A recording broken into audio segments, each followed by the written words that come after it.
El Área 51. En el sur de Nevada hay una extensión de unos 1000 kilómetros cuadrados de espacio aéreo restringido, celosamente custodiado, que los pilotos llaman Dreamland, el país de los sueños. Pero la mayoría de la gente lo llama el Área 51, tal y como fue denominado por la Comisión de Energía Atómica en 1958. Gerd Harnu, un hombre de origen alemán de 42 años, mantiene un sitio web dedicado a explorar esta misteriosa región y organiza regularmente excursiones de reconocimiento a su vigilado perímetro. Este es el famoso límite del Área 51, justo aquí. Se aprecian las señales de aviso a ambos lados de la carretera. Sobre la colina, detrás de mí, hay un vehículo de seguridad blindado con 2 guardas de seguridad, que seguramente nos estarán observando ahora, provistos de prismáticos y todo tipo de artilugios. Desde finales de los años 50 se han observado innumerables objetos voladores no identificados en los cielos sobre el Área 51. ¿Lo ven? Ahí hay una nave. Los lugareños están acostumbrados a escuchar informes sobre este tipo de fenómenos inexplicados. Vimos en el cielo una nave con forma de platillo volante. Detuvimos el vehículo y vimos cómo hacía maniobras. Describía zigzags. Fue una locura. Pase lo que pase en el Área 51, el gobierno está obligado a mantenerlo en secreto. Están autorizados para dispararte. Si lo hicieran, ninguna agencia jurídica del mundo estaría en condiciones de ir a recuperar tu cadáver en el Área 51. No dan permiso para entrar en este lugar.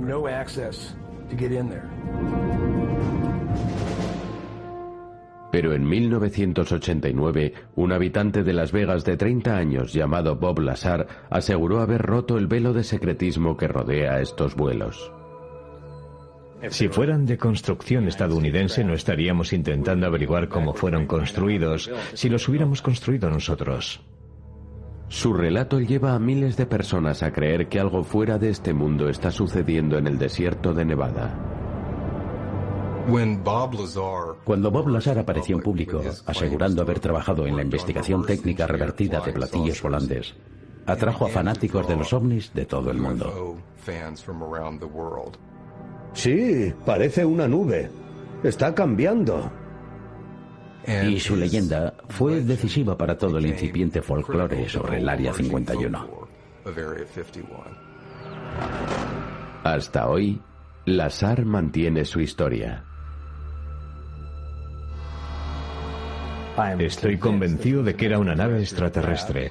Yo comprobé cómo funcionaba el equipo en su interior y se trataba de tecnología que ni siquiera existe hoy en día.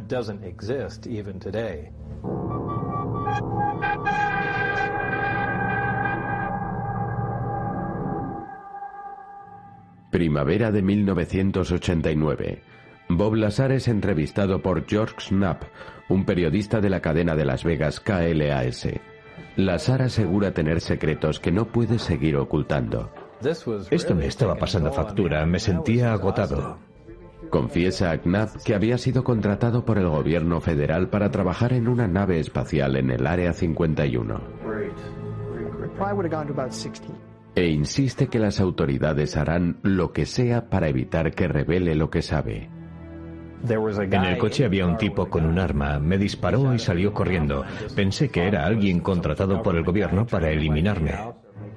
Lazar cuenta al periodista que si habla en público de su asombrosa historia es para protegerse de las represalias. Sin embargo, aparece a contraluz para ocultar su identidad. La primera entrevista fue para declarar lo que había sucedido, lo que pasaba, y en caso de que yo desapareciera, al menos que quedara constancia de que lo que yo decía era cierto.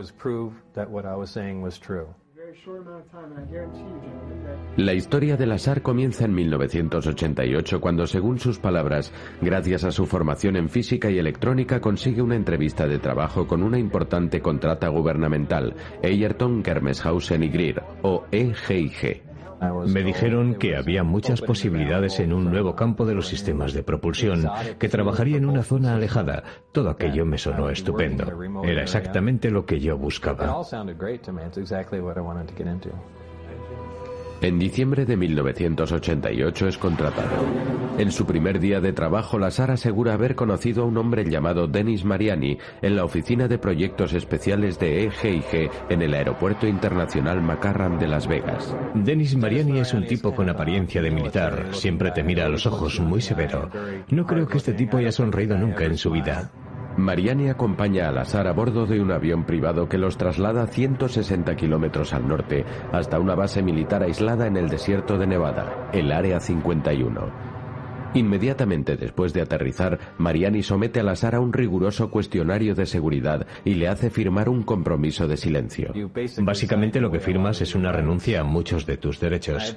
Creo que se llamaba el acuerdo 10-10. Si divulgabas información obtenida, te condenaban a 10 años de cárcel y una multa de 10.000 euros.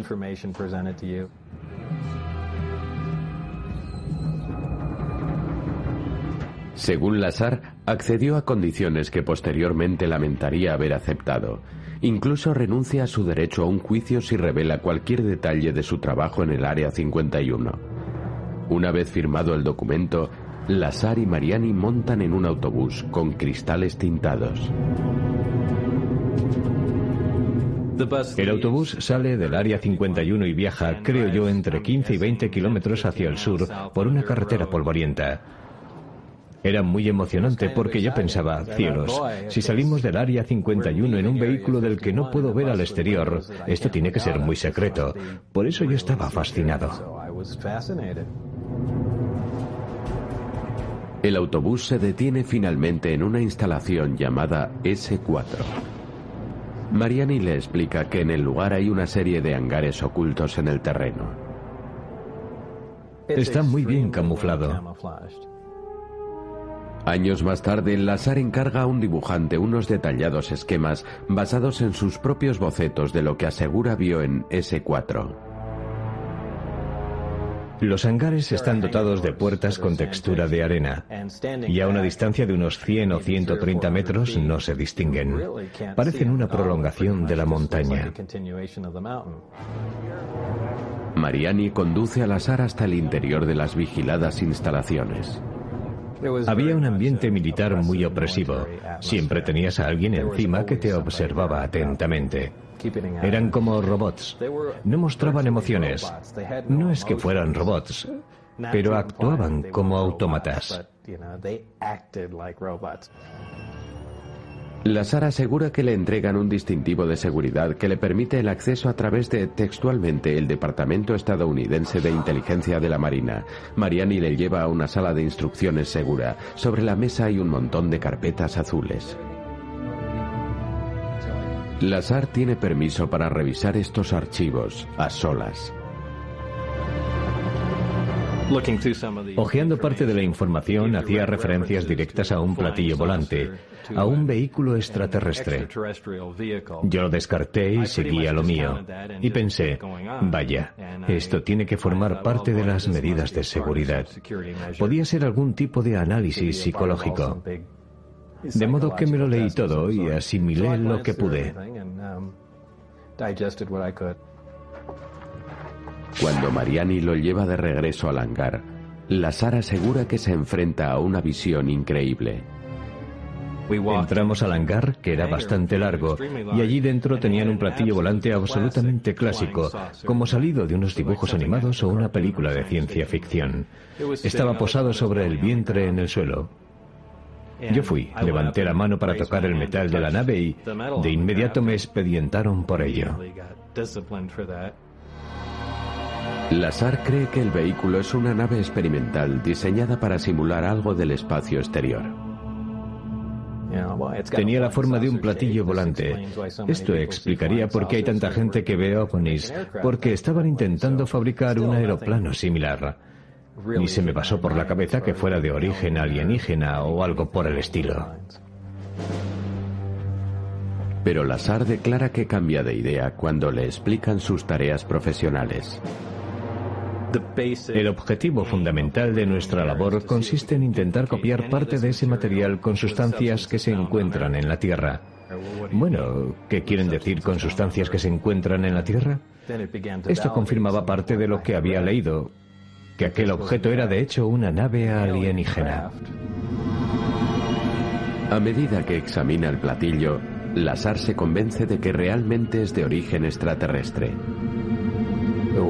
Evidentemente estaba construido para alguien más pequeño. Alguien con la mitad de altura de un ser humano podía entrar allí dentro sin el menor problema. Todo tiene un radio curvo y redondeado.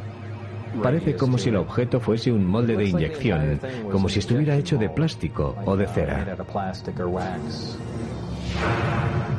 A continuación le informan de que el sistema de propulsión del vehículo permite al piloto cubrir grandes distancias de forma instantánea, manipulando el tiempo y el espacio. Si tienes una máquina capaz de generar gravedad, eso permite generar campos de fuerza. Con eso es posible viajar en el tiempo. Si puedes manipular la gravedad, te pueden conseguir todas esas cosas que se leen en las revistas de ciencia ficción. Lazar se siente abrumado por las posibilidades. Hasta ahora había creído que la idea de los platillos volantes era pura fantasía. Me dejó bastante confuso y durante un largo tiempo pasé muchas noches en blanco. Todo lo que habías creído ficción era realidad.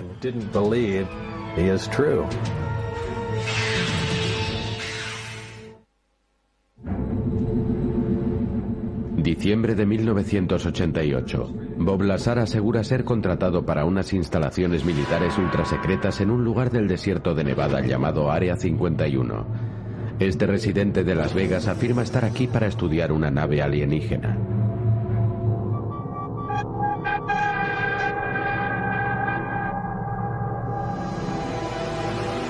Lazar declara que dentro del Área 51 hay escondidas al menos otras 9 naves iguales. Todas estaban en hangares. Algunas no estaban completamente montadas, pero el modelo deportivo, el más impecable, el que me permitieron observar aquella vez, fue el único con el que tuve contacto físico. La principal responsabilidad de Lazar es comprobar qué tipo de energía impulsa este vehículo. La máquina que estábamos examinando era tan avanzada que, desde el carburante hasta la forma en que se transformaba en energía, era completamente alienígena desde todos los puntos de vista. A esta nave la denominan modelo deportivo y asegura que a principios de 1989 se hicieron varias pruebas de vuelo a baja altura con ella.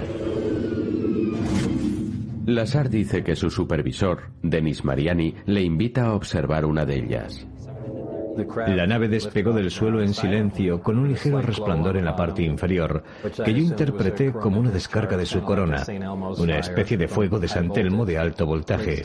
Produjo un ligero sonido silbante, despegó del suelo, se desplazó a la izquierda, a la derecha y se posó. Fue absolutamente impresionante para mí. Durante su estancia en el Área 51, Lazar asegura que sus jefes le mantuvieron trabajando en horario irregular. Tan solo iba cuando me llamaban. Incluso podían llamarme a las 9 de la noche. Una vez llegaron a llamarme a las 11:30 de la noche. Me dijeron, queremos que estés en el aeropuerto McCarran a las 12:04. ¿Y qué le digo a mi mujer? Estás en la cama y te llaman. ¿Me tengo que ir? ¿Qué sucede? ¿Qué sucede? Es por mi trabajo. No sé si volveré hasta mañana. A estas alturas, Lazar dice que ya llevaba 4 meses trabajando para el Área 51 y tenía la sensación de que ya no podía mantener su acuerdo de confidencialidad. Al atardecer del miércoles 22 de marzo de 1989, Lazar, su esposa y 3 amigos se desplazan hasta el límite del Área 51 para contemplar una prueba de vuelo de un platillo volador. Por lo general, las pruebas de la nave se llevaban a cabo los miércoles por la noche, porque era a mediados de semana y había muy poco tráfico en las autopistas de la zona. Hacia las 8 de la tarde, el grupo advierte el paso de una luz brillante por detrás de un monte en la lejanía. Se acercó hacia nosotros a gran velocidad, haciendo giros bruscos de 90 grados. Cuanto mayor es el nivel de energía de la nave, más brilla. Lazar y sus amigos quedan impresionados ante las erráticas maniobras del objeto. No hay nada que pueda realizar un giro de 90 grados a cientos de kilómetros por hora. Y esa es la impresión que se llevó todo el mundo. Según Lazar, la nave alienígena flota unos instantes más antes de desaparecer detrás de los montes. El miércoles siguiente, Lazar y su grupo regresan al mismo lugar del desierto. Como no tuvimos ningún impedimento la primera vez, quisimos volver y sacar fotos de la nave. Pero eso es como filmar una estrella en el cielo nocturno. Tan solo es una mancha de luz moviéndose.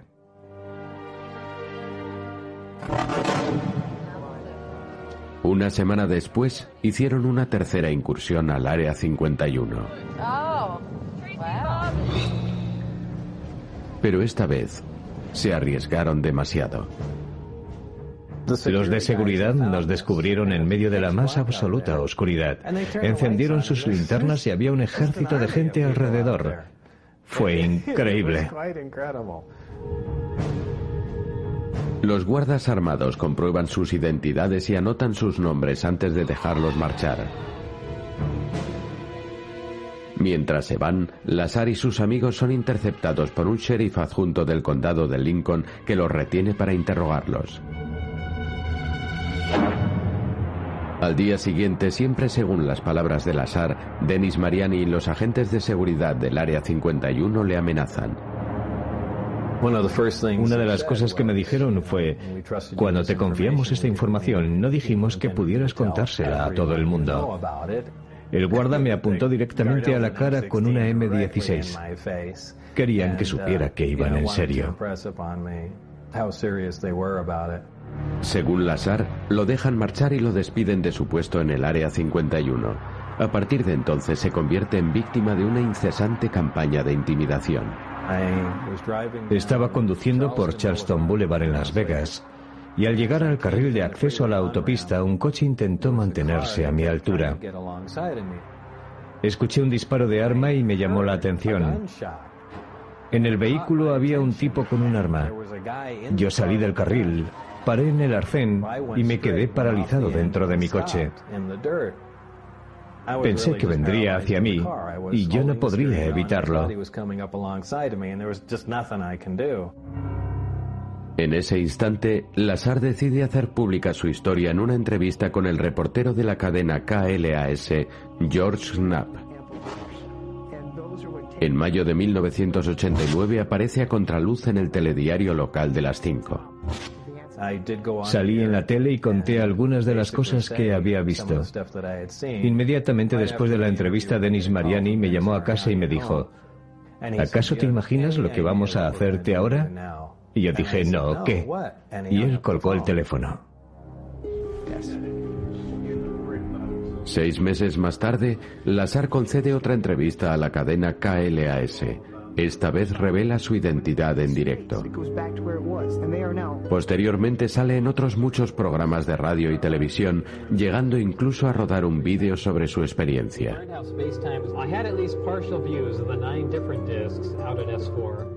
Empecé a ahondar en detalles, a explicar lo que estaba sucediendo, con quién había trabajado, dónde estaban las cosas y, bueno, quedó constancia de todo. Los reportajes televisivos que realizó suscitaron gran interés por él en la zona. Fueron recogidos por otros medios de comunicación a nivel nacional y contribuyeron a establecer toda la mitología del Área 51 en la conciencia nacional. Muy pronto, gente de todo el país acudió al desierto de Nevada con la esperanza de captar las misteriosas luces de la nave alienígena. Una noche contemplé junto a mi sobrina durante 20 minutos una nave que hacía maniobras raras. Estoy segura de que allí realizan actividades extrañas.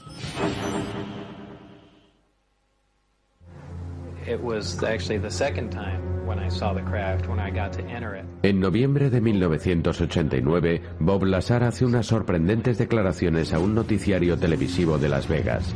Asegura haber trabajado en una nave espacial alienígena en una base militar ultrasecreta llamada Área 51. Lazar no es el primero que describe sucesos extraordinarios en las instalaciones cuya existencia niega el gobierno. Los rumores sobre avistamientos de ovnis en el desierto de Nevada llevan décadas circulando, pero Lazar es el primero que sostiene haber trabajado con tecnología alienígena. No parece tener mayores motivos para mentir. No sé nada de alienígenas o abducciones o círculos en los cultivos, ni nada de eso, pero sí sé que esta nave llegó de otro lugar. Lazar parecía ser lo que él mismo aseguraba, una especie de ingeniero chiflado que trabajaba para programas oficiales de investigación de alta tecnología.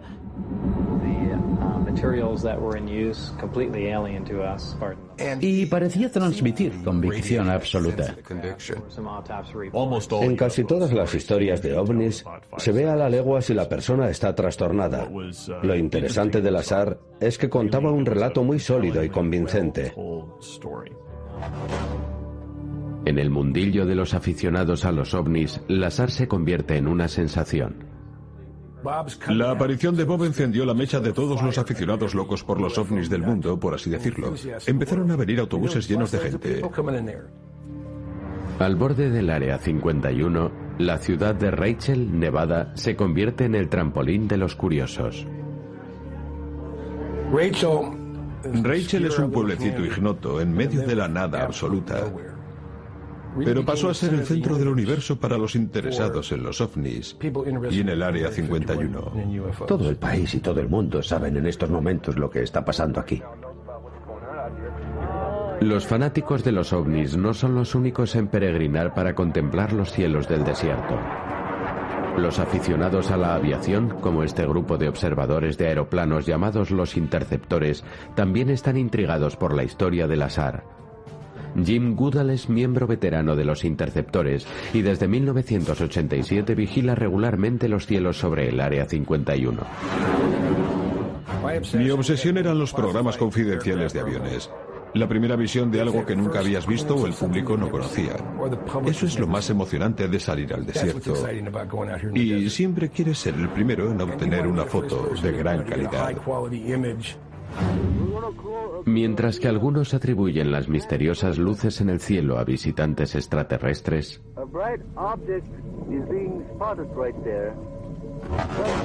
los interceptores sostienen que el Área 51 es en realidad una zona de prueba secreta de la aviación militar estadounidense. Se basan en hechos comprobables y pruebas fotográficas.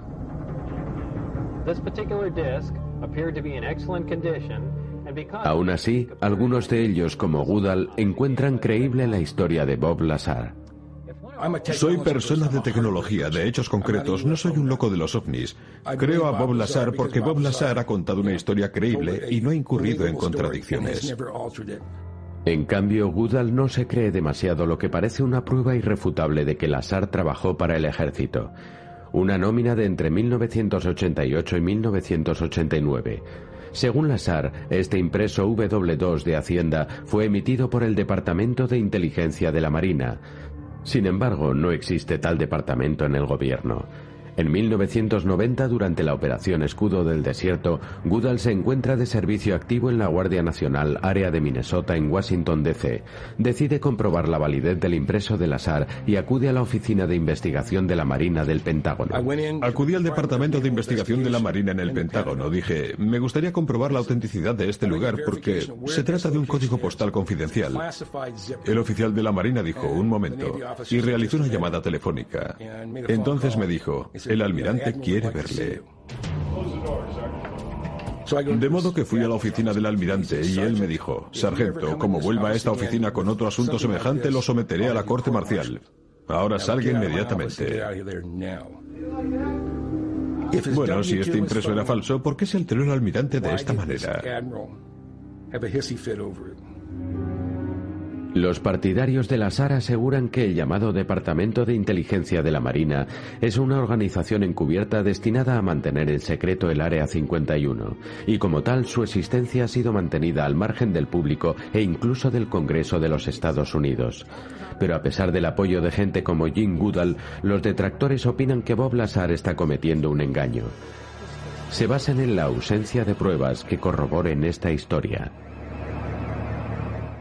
Habla del tipo de ovnis que vio en el interior y cosas así. ¿Cómo reaccionar ante eso? Tan solo intento poder verificar a partir de lo que cuenta, y sencillamente no he descubierto nada.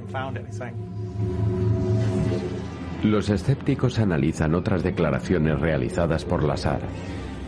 Trabajó allí menos de 40 horas, y esto según sus propias palabras. Esa semana de trabajo averiguó el carburante que impulsa estos platillos. Es increíble hacer un descubrimiento así en tu primera semana de trabajo. Stanton Friedman, un físico formado en la Universidad de Chicago, comprueba el currículo educativo de Lazar. Supuestamente tenía un máster en física por el MIT, otro en electrónica de Caltech. Bueno, pregunté en el MIT y jamás habían oído hablar de él. Miré en Caltech y no sabían nada de él.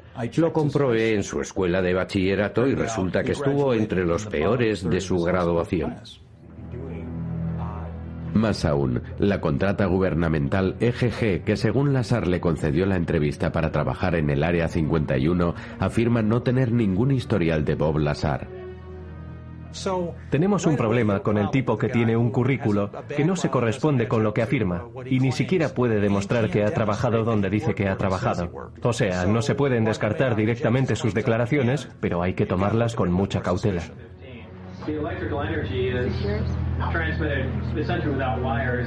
Es un tipo listo, suena muy bien, se comunica muy bien, de modo que la gente quiere creerle. Es un estafador. Mientras algunos opinan que Bob Lazar es un fraude, otros creen que su comportamiento tiene una razón más siniestra. Es un agente del gobierno encargado de mantener la desinformación acerca del Área 51. Hay que plantearse si Lazar estaba seguro de lo que era. Tal vez fuese un agente involuntario destinado a desinformar.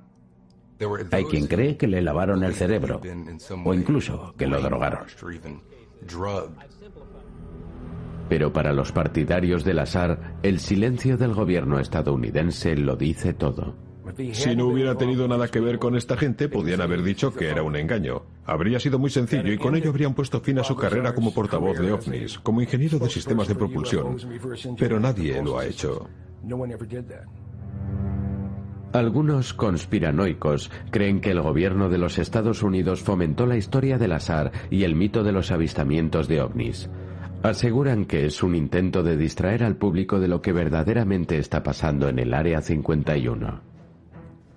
Parecía cobrar fuerza la teoría de que estaban generando mucho ruido para disfrazar la verdadera actividad, que consistía en experimentos con aeronaves avanzadas, y Lazar era la pieza clave para esta maniobra de distracción.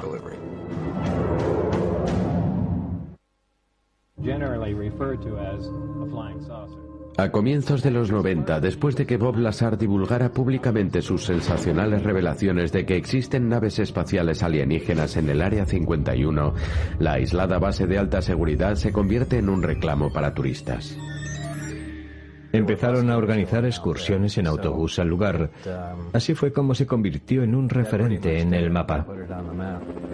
Se incrementan las medidas de seguridad para mantener alejados a los curiosos, pero algunos dicen que el gobierno en realidad está utilizando la historia de Lazar en su provecho. Si alguien contemplaba un vuelo de prueba y veía lo que no debía y encima se iba de la lengua, entonces quedaba ante los ojos del público como otro chiflado que había visto un ovni volando. A pesar de que por Internet circulan gran cantidad de informes de testigos oculares y fotografías, el gobierno insiste en negar incluso la existencia de la base. Sería como ver un dirigible sobre un aparcamiento y que alguien te dijera que no hay ningún dirigible. Y sabes muy bien que está ahí. Hasta que algún alto cargo del gobierno admita que, sí, este es el Área 51, no existirá. Así es nuestro gobierno.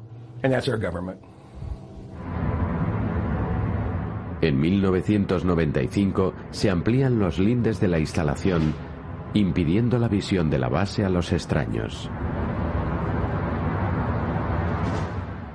En todos los carteles pone: si entras aquí te vamos a disparar. Bueno, ¿y a santo de qué? ¿Cuál es la razón? Soy un contribuyente norteamericano. Lo que manejan por los aires también es cosa mía. Yo he ayudado a pagarlo. Debería ser nosotros el pueblo, no nosotros el gobierno. Esa ha sido mi filosofía desde el principio. Si vuelan sobre terreno público, yo tengo derecho a verlo y a fotografiarlo. Al gobierno no se le puede reprochar que intente ocultar algo, pero tampoco al público que haga conjeturas. Algunos dicen saber con exactitud lo que ha estado sucediendo en el Área 51. Hombres que trabajaron allí lo pueden demostrar. Han visto muchas cosas que el gobierno no quiere que sepa la gente, pero ninguna de ellas, aseguran, era del espacio exterior.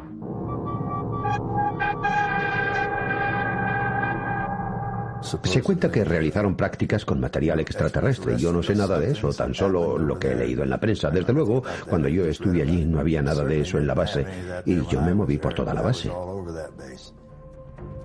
Frank Murray pilotó el avión espía ultrasecreto A-12 en el Área 51. Según sus palabras, la base tuvo un papel muy importante en investigación y desarrollo militar estadounidense durante la Guerra Fría. La base arrancó, propiamente dicho, en el año 54, cuando la Lockheed necesitaba un lugar para probar y desarrollar el U-2, el primer avión espía.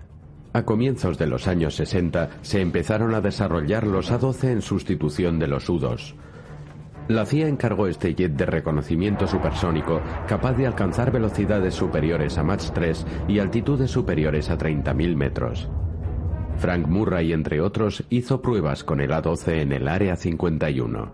Sobrevolábamos los Estados Unidos y nadie sabía que estábamos allí. No se lo dijimos a nadie, ni falta que hacía. Murray y el exoperador de radar Ted Barnes puede ahora hablar de sus experiencias porque los proyectos ultrasecretos fueron desclasificados en los 90. Barnes sí reconoce que tenía acceso restringido a la base. Si se llevaba a cabo algo que nosotros no teníamos por qué saber, llevaban a todos los que estábamos en la base al comedor, desplegaban las cortinas oscuras, las hacían vigilar por guardas armados y nos tenían allí durante 2 o 3 horas, o el tiempo que hiciera falta hasta que terminaran de realizar sus actividades en el exterior. Para los hombres asignados al Área 51, el intenso secretismo condicionaba cada aspecto de sus vidas profesionales e incluso se hacía extensible a sus propias familias. No se les podía preguntar nada. Si se mencionaba un proyecto reservado, no podían hablar de ello, y nunca sabían nada hasta que todo hubiese pasado. Tanto Murray como Barnes aseguran que durante su época en el Área 51 no vieron ninguna nave alienígena. Pero sí se dieron cuenta de que algunos colegas suyos trabajaban en un proyecto tan secreto que la mayoría de los norteamericanos jamás se enteraron de su heroísmo. Perdimos un montón de pilotos y no recuerdo que hubiera pánico entre los pilotos de pruebas. Al estrellarse contra el suelo seguían proporcionando datos científicos, así que estaban bien entrenados. Tras la salida de Murray y Barnes, otros oficiales probaron tecnología más moderna, como el F-117 Stealth Bomber, bombardero furtivo, a finales de los 70. Algunos creen que este avión pudo ser el verdadero origen de muchos avistamientos ovni en el Área 51. La primera vez que ves un F-117 de frente parece un platillo volante.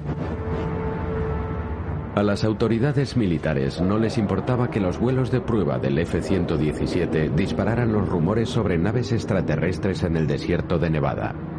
¿Por qué dar pistas diciendo, hay otro ensayo militar con un avión de gran altitud? Era mucho mejor dejarlo todo en divagaciones sobre ovnis. Lo que los científicos militares hayan estado desarrollando en el Área 51 desde la aparición de los F-117 es una incógnita. En la tensa época posterior al 11 de septiembre, el Área 51 ha seguido siendo tan impenetrable como siempre. Pero es evidente que sigue muy activo. Necesariamente sí. La pista tiene ahora una longitud de 7,5 kilómetros, 2 o 3 veces más larga que cuando yo estuve allí. Que yo sepa, están construyendo sistemas para evitar una invasión alienígena. No lo sé. Esta tecnología aún no existe. ¿Qué se traerán entre manos? Jim Goodall comenta que en cierta ocasión le hizo esta pregunta al mismísimo Ben Rich, un antiguo vicepresidente de la Lockheed Corporation ya fallecido. Y me dijo, Jim, en el desierto tenemos cosas que están 50 años por delante de lo que usted pueda comprender. Lo que haya visto en Star Trek, o en la Guerra de las Galaxias, o en cualquier película de ciencia ficción. Nosotros ya lo tenemos, y con creces. Le pregunté, ¿me puede dar más detalles? Y él contestó, no. Pese a los esfuerzos por mantener un tupido velo sobre las actividades en el Área 51, los altos cargos se ven obligados a admitir públicamente la existencia de la base por primera vez en 1994, cuando se interpone una querella contra el gobierno. La acusación es la quema imprudente en la zona de sustancias químicas tóxicas. Los críticos denuncian que el velo de secretismo está poniendo en peligro la seguridad pública. La existencia de un vertedero tóxico en el Área 51 es la perfecta metáfora para describir el exceso de secretismo y los peligros del secretismo. El secretismo, como cualquier producto químico fuerte, es muy útil, pero también es muy peligroso.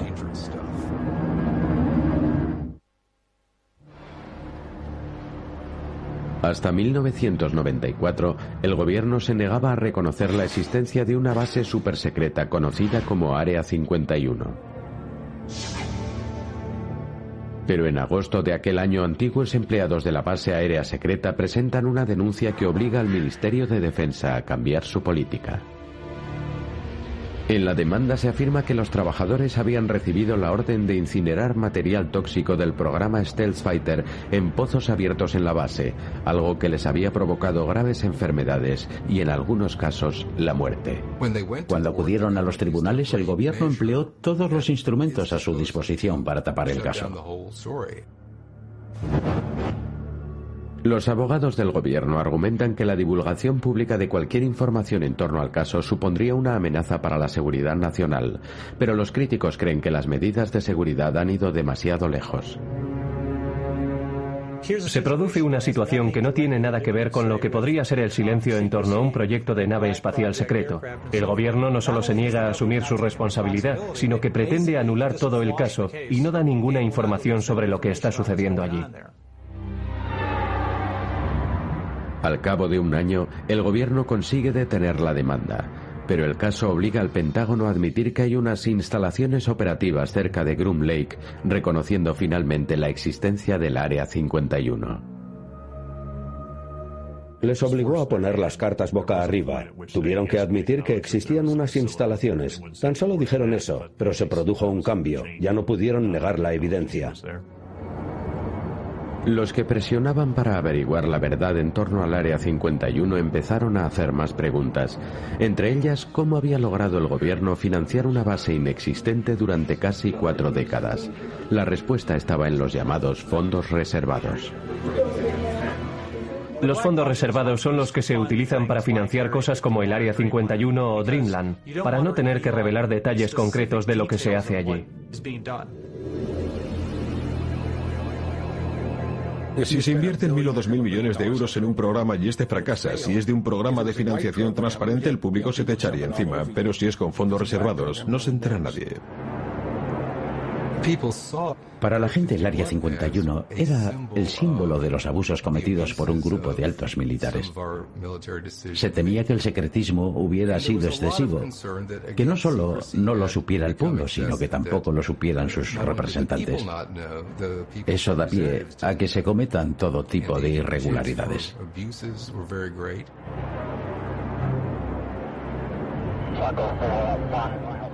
Activistas como Ye Harnu se consideran a sí mismos guardianes, decididos a limitar el poder de semejantes irregularidades. Lo que intentamos conseguir es que los poderes sean honestos, evitar que abusen de su secretismo. Harnu asegura que sus intentos de que el gobierno sea honesto le han valido unos cuantos enfrentamientos. En febrero de 2003, Harnu informó en su sitio web de que el gobierno utilizaba sensores de localización ilegales en territorio público alrededor de la base militar. 4 meses después, Harnu asegura haber recibido una llamada amenazante del FBI.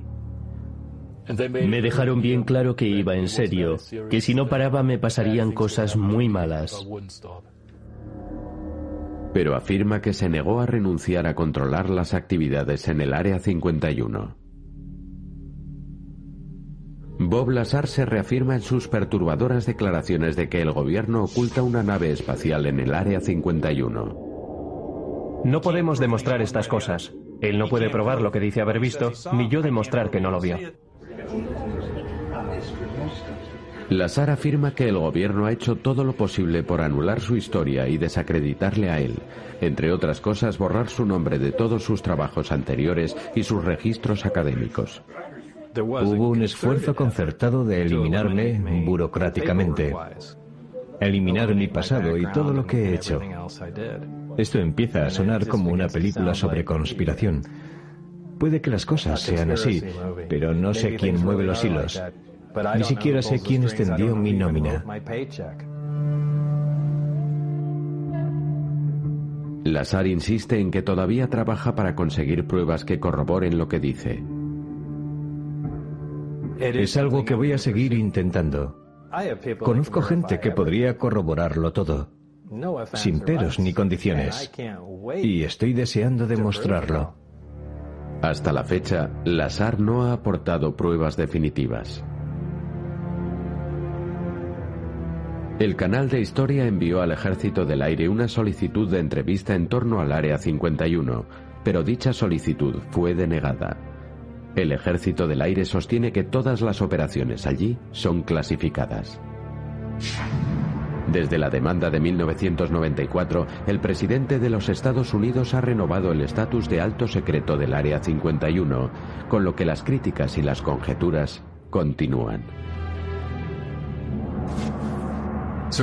Desde luego hay cosas que deben mantenerse en secreto, pero que toda una zona sea una incógnita es algo que asusta a muchos ciudadanos. Para muchos continúan las preguntas. ¿Representa el Área 51 la vanguardia de la tecnología aérea? ¿O acaso investiga la más innovadora tecnología de otro mundo?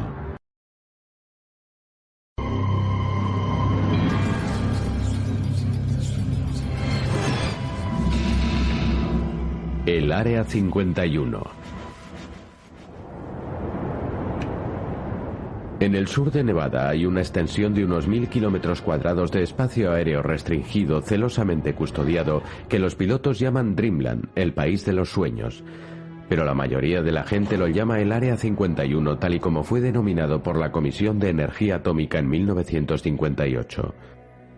Jörg Harnu, un hombre de origen alemán de 42 años, mantiene un sitio web dedicado a explorar esta misteriosa región y organiza regularmente excursiones de reconocimiento a su vigilado perímetro. Este es el famoso límite del Área 51, justo aquí. Se aprecian las señales de aviso a ambos lados de la carretera. Sobre la colina, detrás de mí, hay un vehículo de seguridad blindado con 2 guardas de seguridad, que seguramente nos estarán observando ahora, provistos de prismáticos y todo tipo de artilugios. Desde finales de los años 50 se han observado innumerables objetos voladores no identificados en los cielos sobre el Área 51. ¿Lo ven? Ahí hay una nave. Los lugareños están acostumbrados a escuchar informes sobre este tipo de fenómenos inexplicados. Vimos en el cielo una nave con forma de platillo volante. Detuvimos el vehículo y vimos cómo hacía maniobras. Describía zigzags. Fue una locura. Pase lo que pase en el Área 51, el gobierno está obligado a mantenerlo en secreto. Están autorizados para dispararte. Si lo hicieran, ninguna agencia jurídica del mundo estaría en condiciones de ir a recuperar tu cadáver en el Área 51. No dan permiso para entrar en este lugar.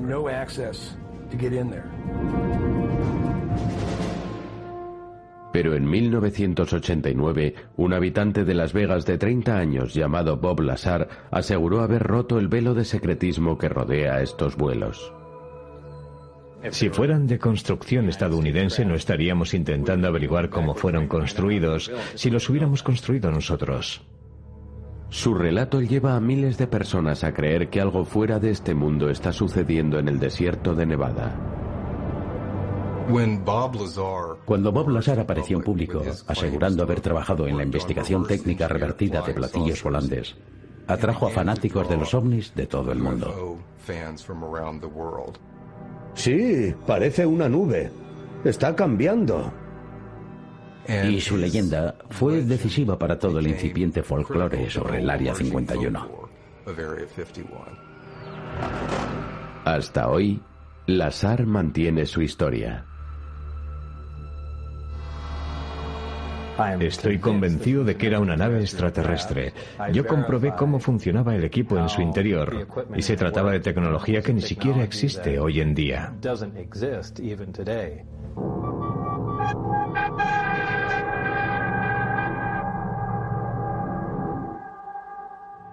Primavera de 1989. Bob Lazar es entrevistado por George Knapp, un periodista de la cadena de Las Vegas KLAS.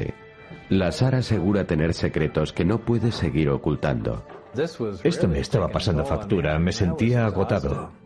Confiesa a Knapp que había sido contratado por el gobierno federal para trabajar en una nave espacial en el Área 51. E insiste que las autoridades harán lo que sea para evitar que revele lo que sabe. En el coche había un tipo con un arma, me disparó y salió corriendo. Pensé que era alguien contratado por el gobierno para eliminarme. Lazar cuenta al periodista que si habla en público de su asombrosa historia es para protegerse de las represalias. Sin embargo, aparece a contraluz para ocultar su identidad. La primera entrevista fue para declarar lo que había sucedido, lo que pasaba, y en caso de que yo desapareciera, al menos que quedara constancia de que lo que yo decía era cierto. La historia de Lazar comienza en 1988 cuando, según sus palabras, gracias a su formación en física y electrónica consigue una entrevista de trabajo con una importante contrata gubernamental, Egerton, Germeshausen y Greer, o EGIG. Me dijeron que había muchas posibilidades en un nuevo campo de los sistemas de propulsión, que trabajaría en una zona alejada. Todo aquello me sonó estupendo. Era exactamente lo que yo buscaba. En diciembre de 1988 es contratado.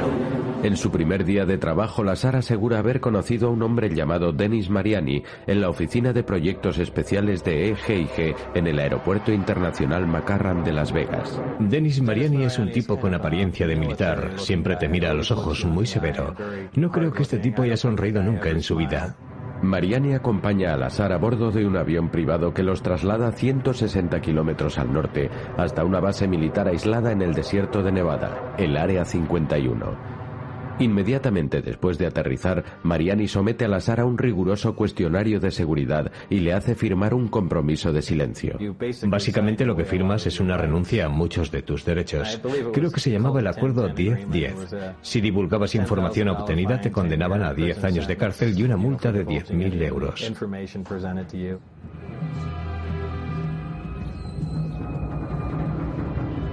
Según Lazar, accedió a condiciones que posteriormente lamentaría haber aceptado. Incluso renuncia a su derecho a un juicio si revela cualquier detalle de su trabajo en el Área 51. Una vez firmado el documento, Lazar y Mariani montan en un autobús con cristales tintados. El autobús sale del Área 51 y viaja, creo yo, entre 15 y 20 kilómetros hacia el sur por una carretera polvorienta. Era muy emocionante porque yo pensaba, cielos, si salimos del Área 51 en un vehículo del que no puedo ver al exterior, esto tiene que ser muy secreto. Por eso yo estaba fascinado. El autobús se detiene finalmente en una instalación llamada S4. Mariani le explica que en el lugar hay una serie de hangares ocultos en el terreno. Está muy bien camuflado.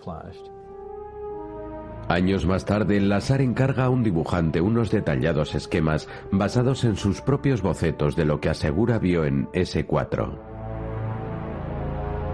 Los hangares están dotados de puertas con textura de arena y a una distancia de unos 100 o 130 metros no se distinguen. Parecen una prolongación de la montaña. Mariani conduce a Lazar hasta el interior de las vigiladas instalaciones. Había un ambiente militar muy opresivo.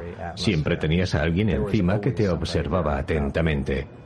Eran como robots. No mostraban emociones. No es que fueran robots, pero actuaban como autómatas. Lazar asegura que le entregan un distintivo de seguridad que le permite el acceso a través de, textualmente, el Departamento Estadounidense de Inteligencia de la Marina. Mariani le lleva a una sala de instrucciones segura. Sobre la mesa hay un montón de carpetas azules. Lazar tiene permiso para revisar estos archivos a solas. Ojeando parte de la información, hacía referencias directas a un platillo volante, a un vehículo extraterrestre. Yo lo descarté y seguí a lo mío. Y pensé, vaya, esto tiene que formar parte de las medidas de seguridad. Podía ser algún tipo de análisis psicológico. De modo que me lo leí todo y asimilé lo que pude. Cuando Mariani lo lleva de regreso al hangar, Lazar asegura que se enfrenta a una visión increíble. Entramos al hangar, que era bastante largo, y allí dentro tenían un platillo volante absolutamente clásico, como salido de unos dibujos animados o una película de ciencia ficción. Estaba posado sobre el vientre en el suelo. Yo fui, levanté la mano para tocar el metal de la nave y de inmediato me expedientaron por ello. Lazar cree que el vehículo es una nave experimental diseñada para simular algo del espacio exterior. Tenía la forma de un platillo volante. Esto explicaría por qué hay tanta gente que ve ovnis, porque estaban intentando fabricar un aeroplano similar. Y se me pasó por la cabeza que fuera de origen alienígena o algo por el estilo. Pero Lazar declara que cambia de idea cuando le explican sus tareas profesionales. El objetivo fundamental de nuestra labor consiste en intentar copiar parte de ese material con sustancias que se encuentran en la Tierra. Bueno, ¿qué quieren decir con sustancias que se encuentran en la Tierra? Esto confirmaba parte de lo que había leído, que aquel objeto era de hecho una nave alienígena. A medida que examina el platillo, Lazar se convence de que realmente es de origen extraterrestre. Evidentemente estaba construido para alguien más pequeño. Alguien con la mitad de altura de un ser humano podía entrar allí dentro sin el menor problema. Todo tiene un radio curvo y redondeado. Parece como si el objeto fuese un molde de inyección, como si estuviera hecho de plástico o de cera. A continuación le informan de que el sistema de propulsión del vehículo permite al piloto cubrir grandes distancias de forma instantánea, manipulando el tiempo y el espacio. Si tienes una máquina capaz de generar gravedad, eso permite generar campos de fuerza. Con eso es posible viajar en el tiempo. Si puedes manipular la gravedad, te pueden conseguir todas esas cosas que se leen en las revistas de ciencia ficción. Lazar se siente abrumado por las posibilidades. Hasta ahora había creído que la idea de los platillos volantes era pura fantasía. Me dejó bastante confuso y durante un largo tiempo pasé muchas noches en blanco. Todo lo que habías creído ficción era realidad.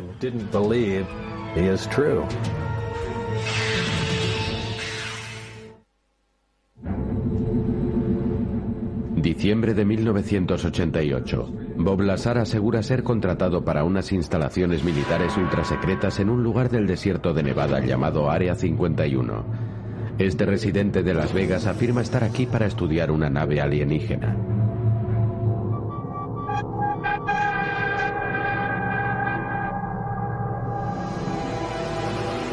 Lazar declara que dentro del Área 51 hay escondidas al menos otras 9 naves iguales. Todas estaban en hangares. Algunas no estaban completamente montadas, pero el modelo deportivo, el más impecable, el que me permitieron observar aquella vez, fue el único con el que tuve contacto físico. La principal responsabilidad de Lazar es comprobar qué tipo de energía impulsa este vehículo. La máquina que estábamos examinando era tan avanzada que, desde el carburante hasta la forma en que se transformaba en energía, era completamente alienígena desde todos los puntos de vista. A esta nave la denominan modelo deportivo y asegura que a principios de 1989 se hicieron varias pruebas de vuelo a baja altura con ella. Lazar dice que su supervisor, Denis Mariani, le invita a observar una de ellas. La nave despegó del suelo en silencio, con un ligero resplandor en la parte inferior, que yo interpreté como una descarga de su corona, una especie de fuego de San Telmo de alto voltaje. Produjo un ligero sonido silbante, despegó del suelo, se desplazó a la izquierda, a la derecha y se posó. Fue absolutamente impresionante para mí. Durante su estancia en el Área 51, Lazar asegura que sus jefes le mantuvieron trabajando en horario irregular. Tan solo iba cuando me llamaban. Incluso podían llamarme a las 9 de la noche. Una vez llegaron a llamarme a las 11:30 de la noche. Me dijeron, queremos que